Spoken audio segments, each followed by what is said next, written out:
欢迎回到 D-Min Studio， 我是大明。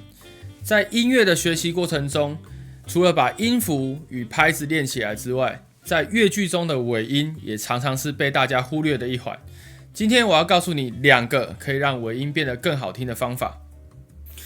许多人在吹奏乐句的尾音时候，都会做出尾音上扬还有重音的问题。那这跟人的生活习惯其实有很大的关系。当我们想要大口吸气的时候，我们就会习惯性的把气吐光。那相反，当你想要吐气的时候，我们就会习惯性的把气吸饱。那这个习惯就会让你的尾音听起来不够自然，不够流畅。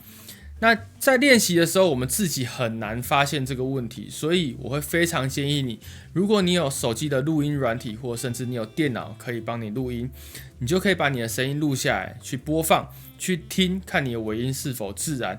那如果你今天是用电脑的录音软体，那你可以直接用看的，因为它会有波形图，你就会发现在声音尾巴的地方会多出一个凸起的地方，所以这个就会让你的声音听起来不够自然，不够流畅。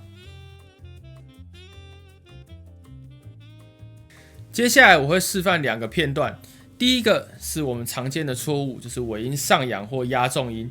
第二个就是如果我什么事情都不做，我就自然的把音符收掉。你可以比较一下2个的效果。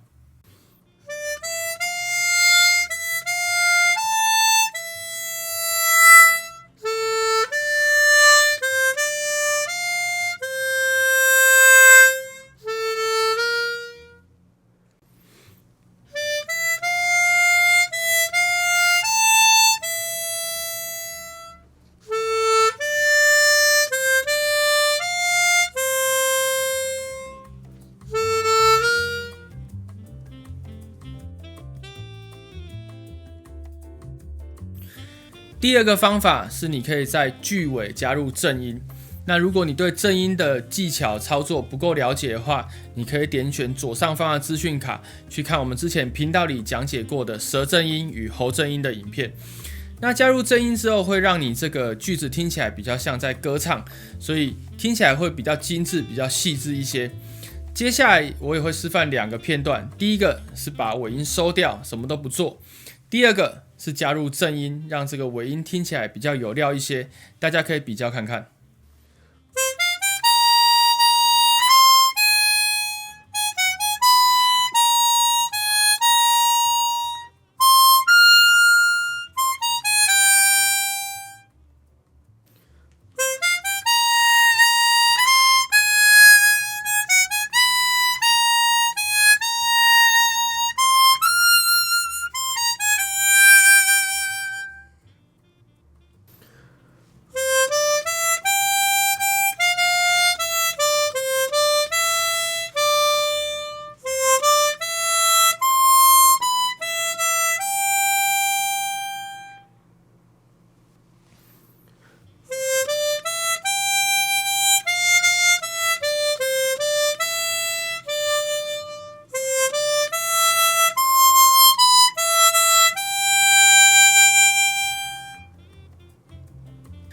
以上就是今天所分享的如何让尾音变得更好听的方法。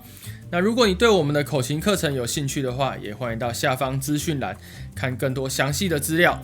这里是 D-Min Studio， 我是大明，我们下支影片见，拜拜。